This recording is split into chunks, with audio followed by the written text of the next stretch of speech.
I sat at my desk, looking over my notes for the history test I had tomorrow. The sound of the doorbell ringing broke my concentration. I would have ignored it, but the visitor started knocking, and it was clear that my father wasn't going to answer. With a heavy sigh, I dropped my pencil, stood from the desk, and strolled over to my bedroom window. Peering out, I saw an unfamiliar car parked along the street with the logo for DCFS printed on it.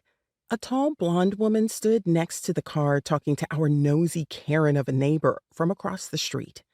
She'd moved in a couple of months ago, and our house seemed to be a target for her.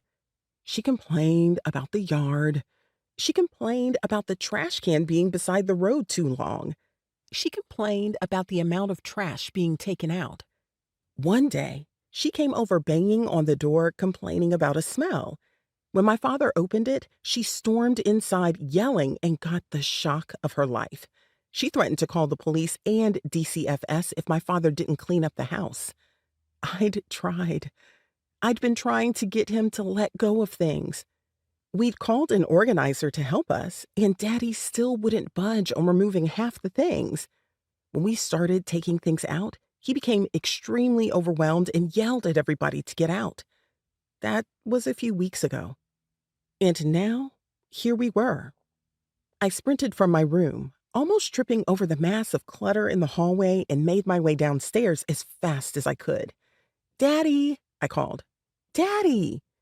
I found him in the living room, eyes fixated on the wedding tape of him and my mother. Whenever he got like this, it was hard for him to focus on anything else. I grabbed the remote and turned the TV off. Only then did he blink and look up at me. "Why did you do that?" he asked.